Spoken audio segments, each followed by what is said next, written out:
이웃집에 어느 이제 부인이 이제 다녀와서 막 속이 상해하는 거예요. 그래서 남편이 왜 그러냐고 이렇게 부인한테 물으니까 내용인 즉 이런 거예요. 며칠 전에 생일 선물로 이웃집에 이제 그 부인이 남편에게 화장품 세트를 받았다고 막 자랑을 하는 거예요. 또 화장품도 좋은 거 받았겠죠. 뭐 그러니까 더 자랑했죠. 그래서 그 얘기를 듣고 딱 온 이 부인이 자기 남편에게 와가지고 신경질이 막 나가지고 화가 나가지고 막 신경질을 부리면서 화를 내면서 남편에게 이렇게 얘기를 한 거예요. 여보, 옆집에 누구 엄마는 생일 선물로 화장품 세트를 받았다는데 당신은 뭐냐고. 내가 며칠 전 생일 지날 때 겨우 통닭 한 마리 나한테 사준 거밖에 더 있냐고 그렇게 화가 나가지고 신경질적으로 그렇게 대들었다라는 거예요. 그러니까 이 얘기를 듣고 난 남편이 궁지에 몰려가지고 이 위기를 좀 어떻게 벗어나야 될까 그렇게 생각을 하다 궁리를 하다가 혀를 끌끌 이렇게 차면서 이렇게 얘기를 했다라는 거예요. 짱구 엄마는 참으로 불쌍한 여자네. 그렇게 얘기를 하니까 이 부인이 가만히 듣고 있다가 다시 물은 거예요. 아니 왜 짱구 엄마가 불쌍한 여자냐고, 불쌍하다고 생각을 하냐고, 그게 무슨 말이냐고 그렇게 이야기를 하니까 남편이 다시 이렇게 얘기했다는 거예요. 짱구 엄마가 당신처럼 예뻐봐. 화장품이 무슨 필요가 있어. 이렇게 얘기를 했다는 거예요. 예?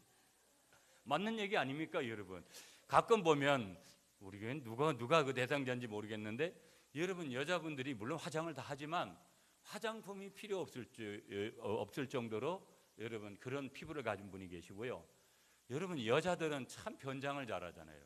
아니, 연예인들도 보면 민낯을 이렇게 나오면 저 여자가 저렇게 생겼나? 사실은 여자들은 그걸 화장빨이라고 하잖아요. 이제 화장빨을 가지고 우리가 이 여자를 보면 곤란해요. 그래서 웬만하면 이제 화장을 안 한 얼굴을 좀 이렇게 봐야 되는데 다 이제 여자분들은 이제 화장을 하잖아요. 그래서 화장 안 할 때 이제 실망을 안 해야 진짜인데. 그 남편이 이런 얘기를 한 거예요. 짱구 엄마는 참 불쌍하다고. 왜 당신처럼 예쁘면 화장품 필요 없을 것 같은데. 그래서 이 부인이 남편을 용서하고 넘어갔다라는 그런 얘기를 제가 인터넷에서 보았습니다. 옛날 어느 두 가정이 있었어요, 여러분. 두 가정이 있었는데요. 먼저 이제 모델이 두 가정은 행복한 가정이고 불화한 가정인데 먼저 첫 번째 불화한 가정의 모델을 좀 소개를 하면 그 시어머니가 며느리에게 이렇게 얘기를 하는 거예요. 밥도 못하느냐고 구박을 이렇게 하니까 며느리가 뭐라고 하냐면 일부러 그랬냐고 시어머니에게 막 대드는 거예요. 그 광경을 보고 있던 시아버지가 며느리에게 뭐라고 얘기를 하냐면 너는 어디서 말대꾸 하느냐고 이렇게 시아버지가 핀잔을 주니까 며느리가 뭐라고 얘기를 했냐면 또 거기다 대고서 이제 막 반박을 하는 거예요. 그때 이 광경을 지켜보고 있던 며느리에게는 남편이고 시아버지 시어머니에게는 아들인 이 남편이 부모에게 대든다고 하면서 이 세대간한테 선지검을 했다라는 거예요. 그러니까 마지막으로 이분 살아있으니까 세대기 뭐라고 했냐면 죽여라 죽여 그렇게 얘기를 했다라는 거예요. 그래서 결론이 어떻게 냈냐면 대들고선 그렇게 죽여라 죽여 했다가 얻어터지고 결국은 끝내는 죽고 결국은 남편은 감옥에 갔다라는 거예요. 여러분 웃을 얘기 아니죠. 이런 얘기 요즘 굉장히 흔한 얘기 아니겠습니까? 순간적으로 화나서 그냥 여러분 그리고 또 뭐 돈이 뭐 이렇게 저기에서 뭐 부모나 뭐 부인이나 남편이나 이런 사람들 흔하잖아요 요즘은.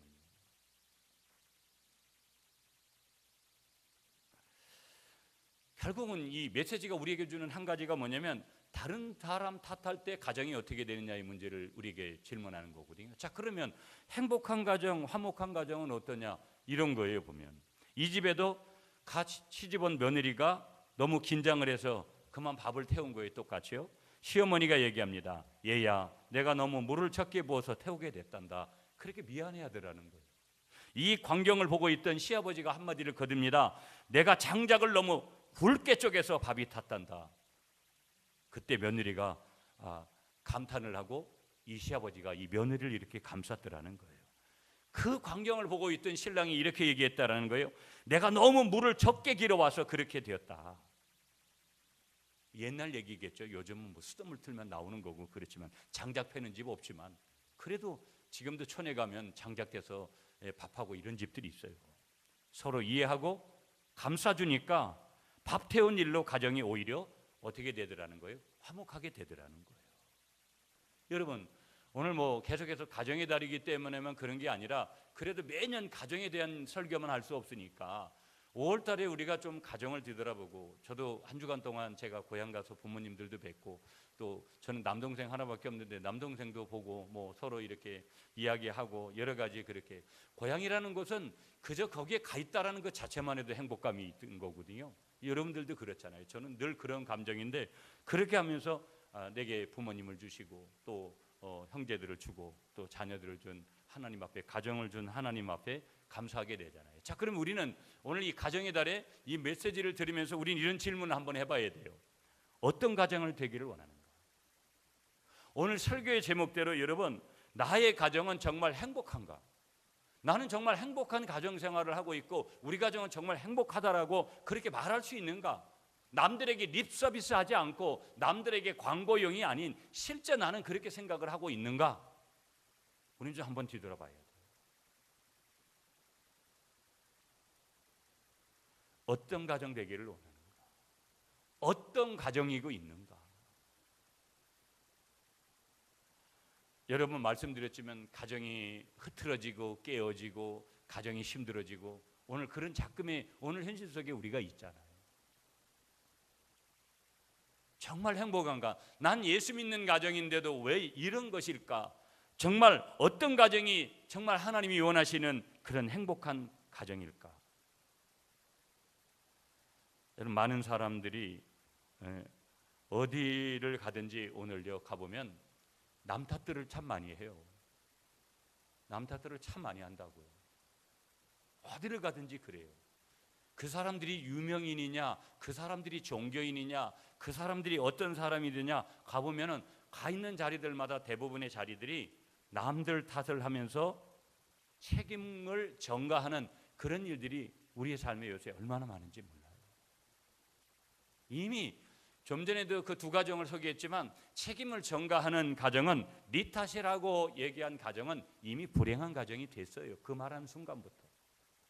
그러나 이미 내 탓이라고 이야기하는 그 가정은 이미 행복한 가정이 됐고 이미 화목한 가정이 됐다라는 것을 우리에게 말씀하는 거예요. 다 내 탓이다, 내 잘못이다, 이것이 행복한 가정의 조건인데도 우리는 그 반대의 이야기들을, 반대의 생각들을, 반대의 마음들을 우리가 표현할 때가, 반대의 언어들을 우리가 쓸 때가 훨씬 더 많아요. 여러분, 우리 이제 가정을 혈연 공동체라 그러잖아요. 피는 물보다 진하다, 그렇게 이야기들을 하는데 이유가 뭘까? 피를 나누는 사람들이 얽혀 있는 곳이 가정이기 때문에 그래요. 성경적으로 이 피라는 것은 뭐냐면, 여러분 우리가 수혈을 하고 다 이런 것들이 거기 뭐예요? 거기에는 한 단어가 성경적으로 들어있는데 그건 생명인 거예요. 피를 공급받지 못하면 죽는 거예요. 여러분, 우리 인체에 이 폐가 계속 돌고 있잖아요. 보면은 그게 도는데 피를 돌지 못하도록 하고 피가 탁해지고 다 그러면 생명을 잃어버리는 거거든요. 그러니까 피는 물보다 진하다, 그렇게 혈연 공동체라는 것은 뭐냐면 생명을 나누는 그런 공동체가 가정이라는 거예요. 그래서 생명 공동체가 가정이기 때문에 중요한 거예요. 하나님이 생명 공동체를 두 개를 주셨어요. 그게 첫 번째가 가정이고 두 번째는 교회예요. 교회 뭐 나와서 이렇게 그냥 집에서 예배 드려야 되고 내 가족끼리 드려도 되는데 왜 이 교회를 세워서 하나님이 여기서 예배를 드리도록 하느냐? 이게 뭐냐면 생명 공동체이기 때문에 그런 거예요. 여러분, 교회 좀 안 나오고 그래 보세요. 믿음이라는 것이 내가 하나님을 언제 그렇게 사랑했는지 몰라요. 목사든 장로든 다 예외 없어요. 교회 안 나오면 여러분 아무리 집에서 성경을 보고 아무리 거기서 집에서 찬양을 해도 교회를 안 나오면 사람이 달라진다니까요. 여러분 아무리 뭐 밖에 나가서 좋은 음식 먹고 다녀보세요. 집밥이 그리운 것은 집이 왜 그러냐면 생명 공동체이기 때문에 그렇다라는 거예요. 하나님이 두 생명 공동체를 주셨는데 그게 가정과 교회라는 거예요. 여러분 직장은 안 다녀도 살 수 있어요. 그러나 우리는 뭐예요? 직장을 안 다니면 안 되기 때문에 억지로라도 가잖아요. 직장이 잘못된 곳이 아니라는 것이 아니라 우리가 냉정하게 보면 하나님께서 가정과 교회라는 이 두 공동체를 중요하게 우리가 이 생명 공동체로 우리에게 주셨다라는 것을 믿으시는 여러분이 되시기를 간절히 축복합니다. 여러분 그러면서 이 가정이라는 것은 신뢰가 믿음이 가장 그 밑바탕에서 중요한 거예요. 왜 우리 가정을 신뢰 공동체라고 이야기하냐면 이유가 뭐냐면 서로 의지하잖아요. 부부는 무천입니다, 여러분. 뭐 여러 가지 부부간의 일들이 있어도 여러분 부부만큼 소중한 사람이 어디 있고 부부에게 남들에게는 말할 수 없는 그런 것들을 부부간에는 얼마든지 의지하고 신뢰하면서 그런 대화들을 하잖아요. 그러므로 서로 의지하고 신뢰하는 믿음이 없다면 성립되기 어렵기 때문에 바로 신뢰하는 공동체이기 때문에 바로 가정은 믿음의 공동체고 신뢰하는 공동체라고 우리가 볼 수 있는 것이죠. 가정을 누가 주신 것이냐? 여러분 그걸 분명하게 하셔야 돼요. 가정은 하나님께서 주신 줄 믿습니다. 믿으나 안 믿으나 그건 사실이에요. 태초에 하나님이 만드셨는데 남편인 아담을 만드셨고요, 아내인 하와를 만드셔서 가정을 이루도록 섭리하셨고 그것이 오늘 우리네 가정의 출발점이 된 거예요. 창세기에서 아담과 하와가 하나가 되어지는 한 가정을 이루는 것이 오늘 우리 가정의 모델이 됐다 이 말이죠. 여러분 오늘 우리가 시편 128편을 좀 볼 건데요. 전에도 좀 살펴보았던 성경은 여러 번 기회들이 있으니까 이 128편은 이스라엘 사람들이요 하나님을 예배하러 성전에 올라갈 때 부른 노래예요. 그것이 이제 오늘 이 시편 128편이거든요. 그런데 이 노래의 배경이 뭐냐면 가족들이 함께 성전을 향해 올라가는 모습을 예찬하는 거예요. 여러분 가족들이. 그래서 제가 이렇게 보니까 7월달, 9월달 이렇게 5주가 돼 있더라고요. 그래서 그때는 온 가정 예배를 해야 되겠다. 아침에 교회 학교 예배하지 말고 다 11시에 와서 몇 번 그렇게 시도하고 내년부터도 1년에 5번 정도, 4번 내지 5번 정도가 될 텐데 4번, 5번은 온 가정 예배를 하다가 어떤 그런 저기를 해야 되겠다. 그렇게 생각을 합니다. 여러분 우리가 함께 이렇게 예배를 드리는 것들이 얼마나 중요한지 몰라요. 여러분 제 모교회는 감리교회인데 감리교회는 속회라는 것을 내요. 우리는 이제 셀가족 모임이라는 소그룹을 하잖아요. 이 소그룹의 모체는 이 속회나 이런 모임이 모체거든요. 파리가 들어와가지고 맹령 날려다녀가지고 연거 설교하기 거북스럽네. 끝나고 잡아야 돼. 별 수 없이요. 그런데 여러분 이 속회 드릴 때 제가 어릴 때도 보면 우리 어머니하고 이 속회 드린다 그래요. 그러면 그 속회에 정말로 여러 번 가서 같이 이렇게 드리고 그랬거든요. 이번에도 갔더면 우리 어머님이 지난 주간에 누구네 집 엄마, 누구네 집 엄마, 누구누구 이렇게 모여서 속회 드렸다고 그러는 거예요. 가족들끼리 그렇게 예배하는 그 공동체가 되는 것이 얼마나 중요하냐라는 것을 말씀하고 있는 것이죠. 그렇게 올라가는 모습을 예찬하면서 그런 가정에 임하는 하나님의 은총이 어떤 것인지를 노래하고 있는 내용이 오늘 이 시편 128편이거든요. 자, 오늘 본문 속에서 행복한 가정의 조건이 뭐냐, 이 몇 가지를 좀 여기서 짧게 여러분하고 함께 나눠보고 싶습니다. 하나님의 마음은, 한번 따라하겠습니다. 하나님의 마음은 행복한 가정이다. 여러분 혼자 밥 먹는 사람들도 있고 헌숙하고 혼자 살고, 여러분 그게 굉장히 좋죠, 한편에서는요. 그런데 많은 여러분 독신으로 살아가는 분들, 우리 목회자들 중에서도 독신으로 살아가는 사람들이, 특히 여자분들 중에, 그런데 대부분 그분들이 나중에 늦게 결혼들을 하세요. 못 견디는 거예요. 독신의 은사가 있으면 견뎌요, 그 사람은요. 사도 바울도 결혼하지 않았거든요. 그런데 인간은 본디 하나님께서 우리를 만들 때 그렇게 만들지를 않았어요. 그렇게 실제 오래 생활하다 보면 엄청난 외로움을 느끼게 되고 그다음부터 그 외로움이 진전돼 버리면 결국은 뭐예요? 우울증이나 조울증이나 이런 것에 빠지기 쉽고 결국은 그러면서 자살이라는 것을 떠올리게 되고 내가 생각지도 않은 일들이 우리에게 오는 거예요. 독처라는 단어를 하나님께서 우리에게 허락하시지 않았어요. 독처하는 것, 홀로 독자거든요. 혼자 지내는 것을 하나님께서 가엾이 여겨서 그에게 한 배필을 주시는데 배필이 누구냐면 아담에게는 하와고 저와 여러분들에게는 남편이요 아내라는 것을 믿으시는 여러분들이 되시기를 축복하겠습니다. 자, 오늘 본문 1절로 가겠습니다. 시편 128편 1절 말씀 다 같이 여러분이 읽어주세요. 시작.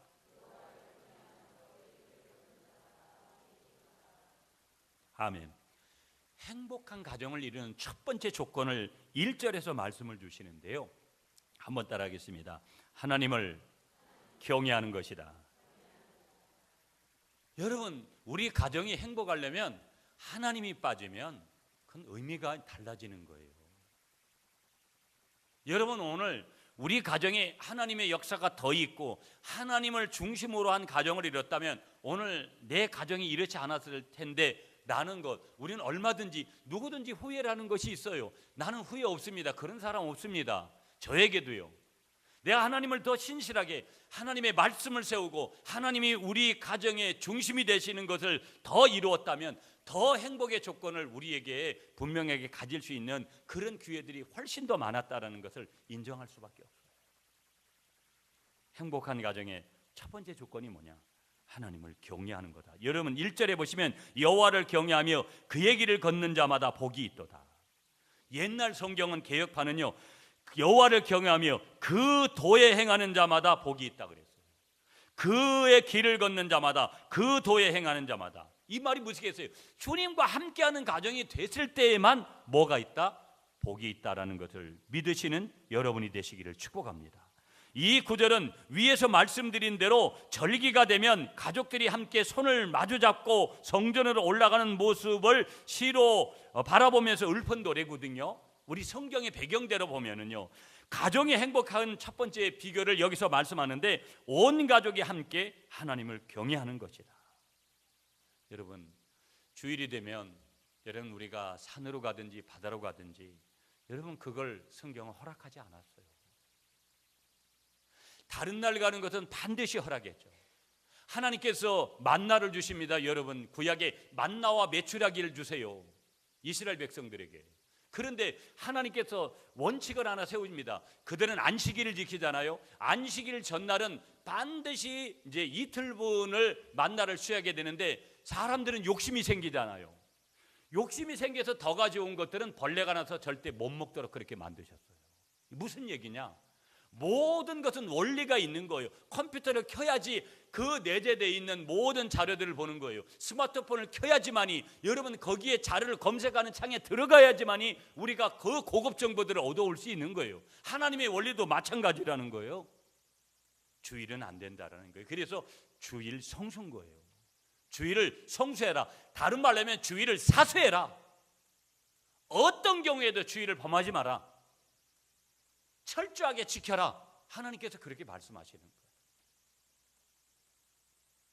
저도 지난 주간에 여러분 강화도 갔다 제 사촌 형님 집에 뭐 대소사 있죠.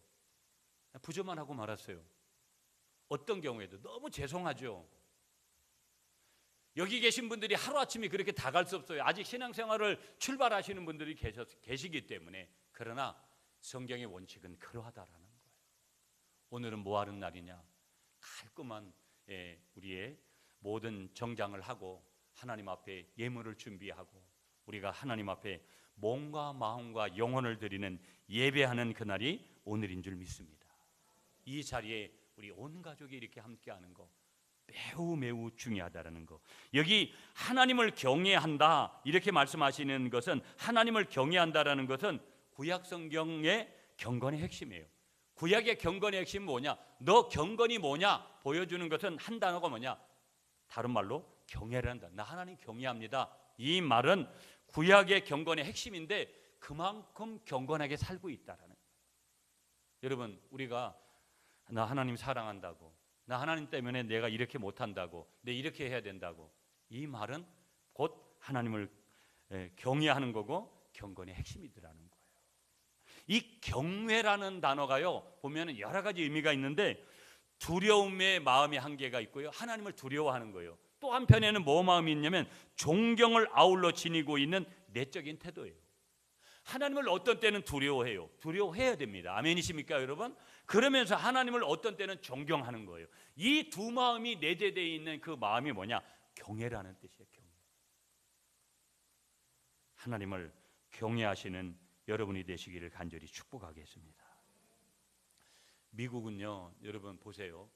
가끔 TV에 보면 미국의 무슨 뭐 대통령은 이미 됐고 무슨 뭐 장관들이나 이런 사람들 이렇게 다시 바꾸잖아요, 수시로요. 그럴 때마다 그들이 선서할 때마다 그들은 꼭 성경에다 손을 얹습니다. 참 가끔 보면 참 미국이라는 나라가 왜 최대 강국이 되고 하나님이 저들에게 왜 심의 원리에서도 힘을 주는지를 알아요. 1950년대 미국의 가정들이요 정말 그랬다라는 거예요. 물론 여러분 이 아메리카 신대륙이 발견되어질 때 영국의 청교도들이 가서 거기를 발견하고 그렇게 할 때도 그들은 수많은 사람들이 죽었지만 여러분 온전히 하나님을 처음부터 그렇게 섬기고 교회를 섬기고 했던 그런 나라 아니겠어요? 1950년대 60년대 미국은 더 그런 경건주의 운동이 경건한 모습들이 더했는데 주일이면 정장을 한 한 가족이 함께 차를 타고 교회로 몰려들었다라는 거예요. 가정의 신성함과 신앙의 그런 모습들이 절정에 자랐을 때가 그런데 물론 지금도 미국 교회들이 많이 무너지고 있지만 여전히 그렇게 정치인들도 그렇게 손을 성수에다가 손을 얹고 그렇게 하지만 경건의 모습들이 많이 흐려지는 이 즈음이지만 1950년대 1960년대는 대단한 그런 그 경건의 모습들을 찾아보게 되어졌다라는 거예요. 1960년대 제가 태어난 1960년대 여러분 미국도 마찬가지로 정치 상황이 대통령이 바뀌었어요. 그때 민주당 후보가 누구냐면 케네디 대통령이에요. 암살당했던 이 케네디 대통령이 아이젠하워 대통령의 뒤를 이어서 대통령이 되어졌는데 그 당시 공화당은 보수 정당인데 반해서 민주당은 진보적인 성향을 띤 정당이었다라는 거예요. 여러분 오늘도 우리가 극명하게 우리나라를 통해서 이렇게 보잖아요. 그런데 보세요 여러분, 대통령이 된 이 케네디는 전통적으로 실시해 오던 공립학교 같은 데는 미션 스쿨이나 이런 데는 기도가 있고 성경이 있고 채플이 있고 이런 것들이 있는데 케네디가 대통령이 되고 난 다음에 이 모든 것들을 갖다가 자율화시키는 그런 명목으로 모든 것들을 갖다가 금지를 시켜버렸다라는 거예요. 아침마다 기도를 시작하던 학교에서 기도를 없애버리고 그리고 성경 공부를 밀어내버렸다는 거예요. 그때부터 미국의 영적인 방향들이 틀려지고 비틀거리는 그러한 미국의 그 한 이면의 모습들을 보게 되어지는데 기도 없이 자란 불량한 청년들, 청소년들이 엉뚱한 길로 빠지게 되어지는 그런 도덕적이고 윤리적인 그런 문제들의 구멍이 뚫리기 시작을 했더라는 거예요. 여러분 케네디 대통령이 저격당해서 죽잖아요. 극렬분자의 저격으로 암살을 당했는데 저는 이게 굉장히 조심스러운 얘기예요. 어찌 보면 이게 다른 뜻도 있을지 않느냐 조심스럽게 우리가 생각하는 거예요. 뭐든지 우리 인생에서는 다 우연이 없으니까. 얼마 전에 제가 왜 이런 얘기까지 조금 표현해 보냐면 얼마 전에 여러분 그 미투 운동이 한국 사회에서도 지금 잠잠해지고 있지만 한동안 얼마나 그랬어요. 이 케네디 대통령이 아주 성적으로 문란한 사람이었고 그래서 영부인이 굉장히 힘들어하고 그랬다라는 거예요. 그래서 제가 저 사람이 아주 탁월한 인재였고 집안이 그랬는데 왜 저렇게 됐나 그런 방송의 내용을 보면서 모든 것은 우리가 또 하나님의 계획하심 속에 그런 부분들을 또 볼 수 있구나 하는 조심스러운 생각들도 이렇게 해보게 됐어요. 지식이 아니라는 것이죠. 보면 지식 때문에 행복한 것이 아니라는 거예요. 여러분 믿으십니까? 가진 것 때문에 행복한 것이 아니라는 거예요. 미모와 건강 때문에 행복한 것이 아니라는 거예요. 세계적인 통계인데요, 가난한 사람보다는 잘난 사람이, 후진국보다는 선진국이, 지위가 낮은 사람보다는 높은 사람이, 그리고 추녀보다는 미녀가 자살 비율이 더 높다는 것은 우리에게 뭘 던져주냐 이 말이에요. 여러분 성령을 누가 해요? 영 작품을 베린 사람은 성령 안 해요. 내가 조금 여기 코만 조금 이렇게 손대면, 내가 눈만 좀 손대면, 아니면 내가 입술을 조금 이렇게 두툼하게 하면 내가 조금 다른 사람 앞에서 내 미모를 한번 좀 과시해 볼 수 있다. 이런 사람들이 성령을 많이 한다고요. 영 원래부터 우리 엄마 아빠가 작품 잘못 만들었다 이런 분은 영 미리 포기해 버려요. 예.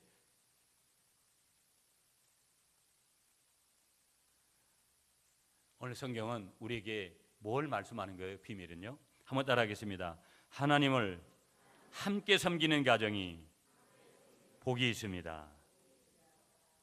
참 중요한 얘기예요, 여러분. 모든 가족이 하나님을 잘 섬기면서 인생의 삶의 자리를 누리고 또 인생의 자리에서 우리가 살아가는 거. 여러분 제15차 영혼사랑 축제를 합니다. 여러분들이 이 영혼사랑 축제 기간에 가족들을 좀 구원하십시오. 여러분의 옆자리에 여러분의 가족이 함께 있다라는 것만큼 행복한 게 없다라는 것을 믿으시기 바랍니다. 어디에서? 운전의 옆자리도 귀중하지만 가정의 옆자리도 중요하지만 교회 이 장의자의 옆자리에 내 가족들이 줄줄이 그렇게 앉아 있다라는 것이 가장 행복하다라는 것을 믿으시는 여러분이 되시기를 축복하겠습니다. 그래서 첫 번째 행복의 조건이 뭐냐? 하나님을 경외하는 거다. 두 번째 행복의 조건을 성경이 소개합니다. 2절 말씀으로 갈게요. 2절 말씀 여러분이 읽어주세요. 시작.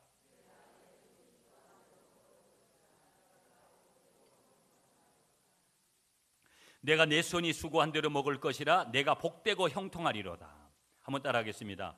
정상적 가정이 행복합니다. 무슨 얘기냐면 정상적인 가정. 이 가정이 행복한데 이 가정이 어떤 복을 받냐면 일상의 복을 받는 가정이더라는 거예요. 일상의 복. 내가 일을 하면 일을 한 만큼의 대가가 나에게 주어지는 거예요. 여러분 내가 직장에 갔는데도 여러분 직장에 가서 일을 했는데도 몇 개월치 월급을 못 받고 여러분 그랬다. 이런 일들이 비일비재하잖아요. 내가 다녔던 직장 굉장히 중요하게 소중하게 여겼는데 직장이 폐업하고 이런 일들이 벌어지는 거 얼마든지 있을 수 있잖아요. 평생 직장이라는 단어 떠올리기가 쉽지 않은 시대에 우리가 있잖아요. 정상적 가정이 행복하다. 일상적인 것들, 아주 평범한 것들, 대범한 것들 말고 일상적이고 평범한 그런 것들에게 그런 것 위에 우리에게 임하는 그런 복들. 여러분 이런 일상의 복이 여러분의 가정에 임하시기를 축복하겠습니다. 내 손이 수고한 대로 먹을 것이라 그 뜻은 정당한 노동의 대가로 먹고 사는 가정이 복이 있다라는 것이죠. 개인도 가정도 국가도 정상적이어야 된다라는 거예요. 가치관도 정상적이라야 되고요. 돈 벌고 쓰는 방법도 정상이라야 된다라는 거예요. 남녀 간의 만남이나 생활도 정상이라야 된다라는 거예요.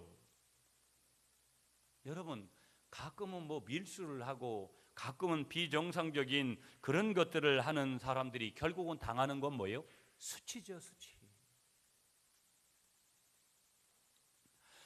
성경에 보니까 사도 바울은요 데살로니가 교회에 보낸 편지에서 데살로니가후서 3장 10절에 이렇게 고백을 해요. 우리가 들은즉 너희 가운데 규모 없이 행하여 도무지 일하지 아니하고 일만 만드는 자들이 있다 하니 이런 자들에게 우리가 명하고 조용히 일하여 자기 양식을 먹으라.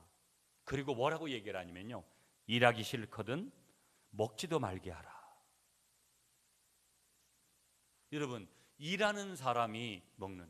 여러분 저희 목회자들은 이렇게 제가 직장 생활할 때 제가 이제 사무직들이 그런 거예요. 직장 가면 뭐 일을 할 일이 없잖아요. 제가 야간 관리자로 가면 제가 최고 책임자니까 할 일이 없잖아요. TV보다 신문보다 책보다 잠자고 싶으면 잠자다가 그렇게 퇴근해서 이렇게 오고 그런 날들이 많았는데요. 그러면 가끔 제가 지게차 운전에 이런 거 많이 해요. 화장실 청소도 하고 회사 가서 뭐 이 제품 띄워주고 이렇게 하고 그럴 때 제가 그런 걸 많이 했어요.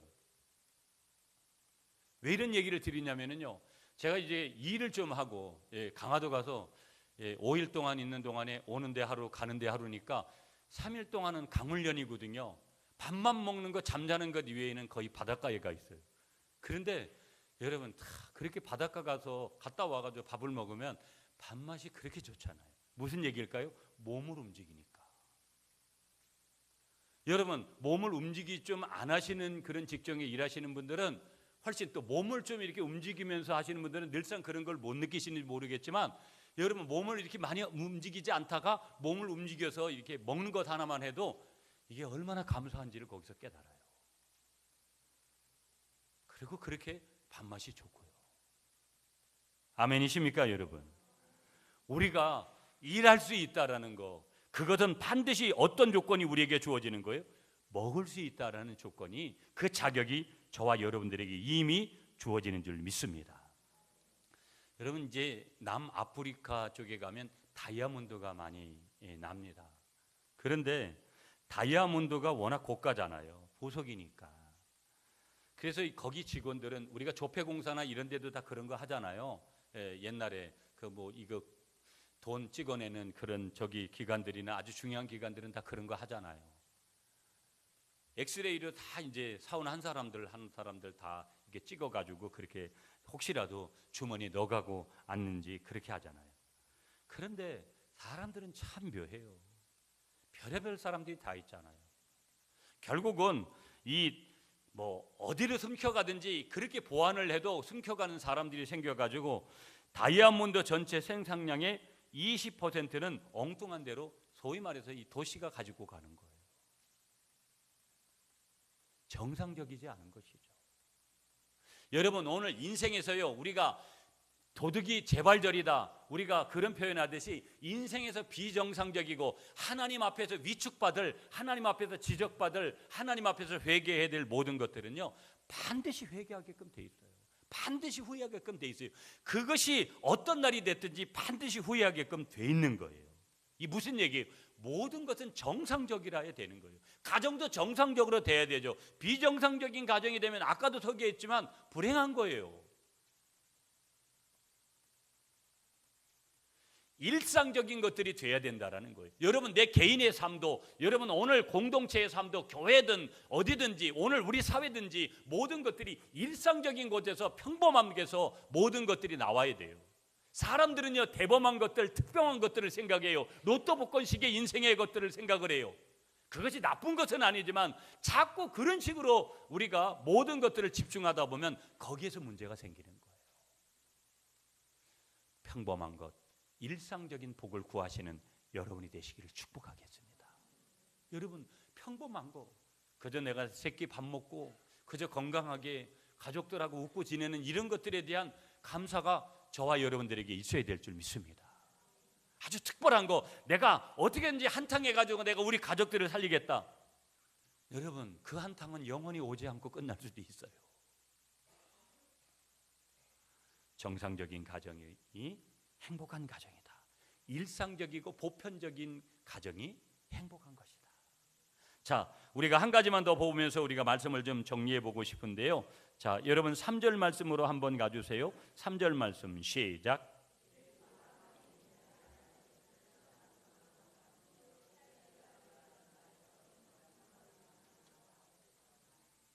아멘.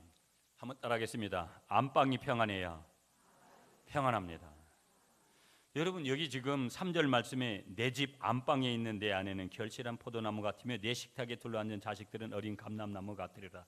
안방이라는 것은 이거 옛날 성경은요 내실이라고 표현했어요. 그러니까 집안이 편안해야 된다 이 말이에요. 안방이라는 표현도 뭐예요? 집의 중심이잖아요. 물론 요즘은 거실이 중심이기도 하고 그렇지만 여기서의 그 의미들은 그런 거잖아요. 또 한편에서는 또 어떤 거예요? 아내의 역할이, 부인의 역할이, 어머니의 역할이 얼마나 중요한 것이냐.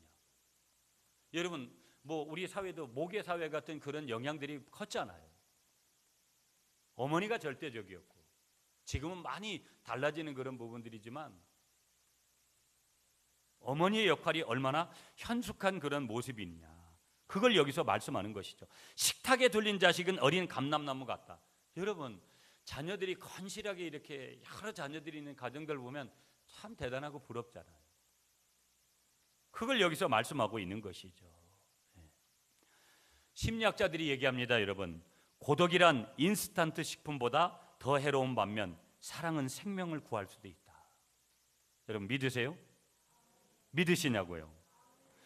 평소에 외로움을 느끼는 여성들은 유방암이나 난소암이나 자궁암 등으로 사망할 수 있는 비율이 3.5배나 높다라는 거예요. 남자의 경우를 한번 예를 들자면요, 아내의 사랑을 받지 못하고 사는 남자들은 5년 내에 협심증에 걸리는 비율이 50%나 더 높다라는 거예요. 이 땅의 남자들이요, 아내가 다 필요한 거예요. 네. 협심증에 걸릴 확률이 50% 높다라니까요. 이걸 낮추려면 어떻게 하셔야 되는지 각자 알아서 하셔야 되는 거예요. 다른 사람의 사랑을 받고 있는 심장병 환자에 비해 사랑을 받지 못하는 심장병 환자는 동맥장애에 걸릴 확률이 50%나 높다라는 거예요. 50%. 어떤 박사님이 이렇게 얘기했어요. 사람의 마음을 여는 것이 가슴을 절개하는 것보다 더 바람직하다. 내적으로 우리가 영과 혼과 육으로 따지면 혼의 부분이거든요. 혼이 건강한 게 또 얼마나 중요한 거냐. 마음이 편안한 것이 얼마나 중요한 것이냐. 외로움이라는 거, 여러분, 외로움을 다 느끼잖아요. 순간순간도 느끼는데 그 외로움은 만병의 직간접적인 원인이 되더라는 거예요. 그러므로 사람은 가정에서 사랑을 배우며 인생을 배우더라는 거예요. 믿습니까, 여러분? 왜 하나님께서 우리의 공동체 중에 가장 중요한 중심에 가정을 줬겠어요? 그건 다 이유가 있지 않겠습니까, 여러분? 아멘이십니까? 아멘이십니까? 하나님이 공급하신 이 가정과 교회를 통해서 한번 따라하겠습니다. 샬롬, 에이레네, 평강이라는 뜻이거든요. 샬롬, 그건 하나님만이 주시는 거고, 하나님을 잘 섬길 때 우리 가정에 내실이 있고 거기에 평안이 있으면 여러분 그게 행복한 거예요. 아멘이십니까? 그래서 안방이 평안해야 행복하다. 내실이 평안해야 오늘 행복하게 되어진 비결, 행복의 세 번째 비결로 말씀하여 주시는 줄 믿습니다. 마지막으로 한 가지만 보면서 말씀을 정리할게요. 여러분, 5절 말씀이에요. 5절 말씀 다 같이 읽어주세요. 시작.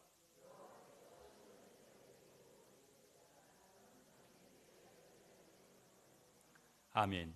여러분, 여기 시온과 예루살렘, 시온이라는 것은 예루살렘을 뜻하는 거예요. 또 시온이라는 것은 하나님을 또 의미하기도 해요. 예루살렘에는 누가 있냐면, 예루살렘 뭐가 있냐면 성전이 있어요. 예루살렘 성전.